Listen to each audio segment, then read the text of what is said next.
त्याला मदत या निवडणुकीमध्ये जानकरांनी आपल्याला मदत केली. मात्र काही दिवसांपूर्वी रामभाऊने असं म्हटलेलं आहे की माळशिरस तालुक्यामध्ये मोहिते पाटील आणि जानकर हे आमचे विरोधक असणार आहेत. रामभाऊ आणि जानकरांमध्ये समन्वय घडवून आणण्यासाठी त्याच्यामध्ये शंका असायचं बिलकुल कारण नाही. रामभाऊ आमच्या भारतीय जनता पक्षाचा नेता आहे. रामभाऊ भारतीय जनता पक्षाच्या वतीनं माळशिरस तालुक्यामध्ये आणि त्या मतदारसंघामध्ये ताकदीनं काम करतात. तेच आमचं नेतृत्व आहे. त्यामुळं बाकी कुठल्या गोष्टी असतील त्या परिस्थितीमध्ये निवडणुकीच्या अनुषंगानं झालेले आम्हाला दिलेली मदत असेल त्या मदतीची आम्ही नक्की जाणीव ठेवू. परंतु एक विचारधारा म्हणून आमचा पक्ष म्हणून आमची भूमिका ठाम आहे. त्याच्यामध्ये कुठली शंका घ्यायचं कारण नाही.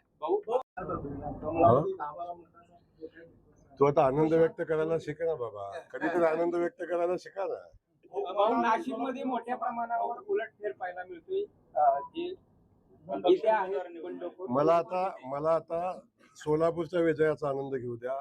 मला सातारा सांगलीच्या विजयाचा आनंद घेऊ द्या. आपण त्याच्यावर नंतर बोलू कुठं काय झालं. 13 मतांची काय आता परीक्षा परत घेणार आहेत का तुम्ही? 13 मी तुम्हाला क्लिअर सांगतो की अपेक्षित असणारी आम्हाला 15-16 मतं मिळाली नाहीत हे सत्य आहे. त्यातली काही मतं बाद झाली हे सत्य आहे.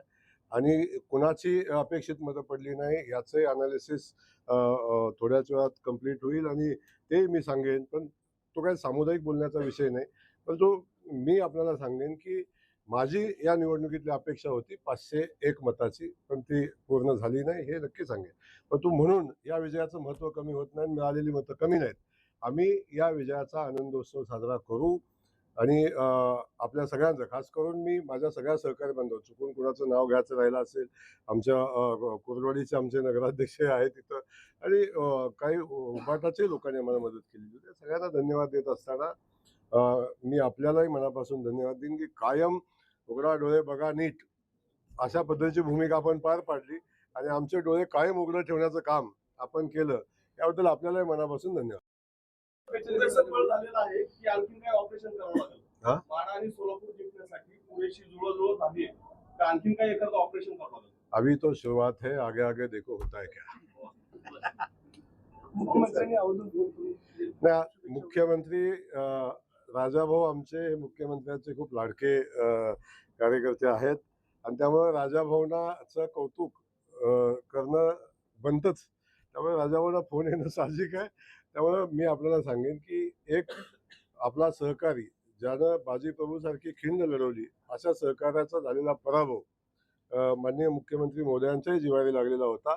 तेव्हा अशा कार्यकर्त्याचं पुनर्वसन करणं हे आदरणीय देवेंद्रजीकडूनच शिकलं पाहिजे. मुख्यमंत्री मोदयांच्याकडूनच शिकलं पाहिजे आणि खरा आदर्श त्यांनी घालून दिलेला आहे.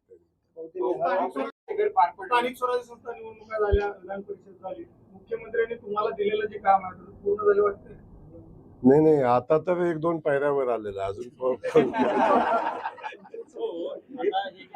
102 मतं इतर म्हणजे महायुती आणि महाविकास आघाडी सोडून 102 मतं होते. त्यातले 40 मतं ही राष्ट्रवादीला गेलेली आहेत आणि 62 मतं आपल्याला आलेली आहेत. 13 मतं बाद झालेली आहेत. 13 मतं बाद झाली त्यामधल्या आपले किती बाद झाले या संदर्भात? बहुतांश मतं आमचीच आहे. बहुतांश मतं आमची आहेत. पण मी तुम्हाला सांगतो की मूळ याच्यामध्ये आम्ही खूप मोठं गेन केलेलं आहे. आम्ही खूप मोठे मतं मिळवलेली आहेत. तसं पक्षाच्या चिन्हावरच्या मताचा हिशोब केला तर तुम्हाला खूप मोठा फरक याच्यामध्ये दिसेल. त्यामुळं आम्ही एवढंच सांगतो की म्हणजे माझ्या सगळ्या सहकार्यांनी म्हणजे मी आता नावं कुणाचं चुकून घ्यायचं राहिलं असेल त्याचा पुन्हा इश्यू नको व्हायला. परंतु मी माझ्या सगळ्या भारतीय जनता पक्षाच्या माझ्या सहकारी बांधवांचं सहकारी महायुतीतल्या आमच्या सगळ्या सहकाऱ्यांचं मनापासून आभार मानेन आणि खास करून सोलापूरच्या जनतेला मी सातत्यानं धन्यवाद देतो. आजही धन्यवाद देईन की त्यांनी आमच्या भारतीय जनता पक्ष महायुतीच्या विचारावर विश्वास ठेवला आणि या जिल्ह्याला पुढे घेऊन जाण्याची जी क्षमता आहे किंवा या जिल्ह्याला पुढे कोण घेऊन जाईल तर भारतीय जनता पक्ष आणि आदरणीय देवेंद्रजींच्या नेतृत्वाखाली सरकार पुढे घेऊन जाईल हा विश्वास आमच्या सोलापूरच्या जनतेला या निमित्तानं आहे.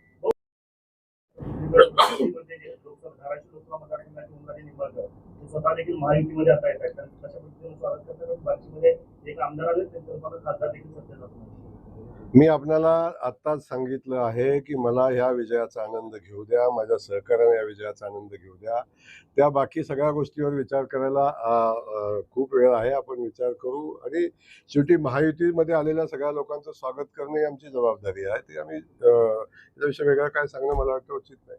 राष्ट्रवादी शरद पवार पक्षाच्या 3 आमदारांनी आपल्याला पाठिंबा दिला होता. आता निवडणूक सुरू झालेली आहे. हा पाठिंबा तात्पुरताच म्हणावं लागेल का येणाऱ्या काळात देखील असेल विकास कामांच्या मुद्द्यावर? नाही, आपण बघतो की मी त्यांचे आभार मानेन. जे अभिजित पाटील जे असतील, सन्माननीय बाबासाहेब पाटील असतील, सन्माननीय नारायण पाटील असतील आणि सन्माननीय जानकर जे असतील, ते चौघांचे मी आभार मानेन.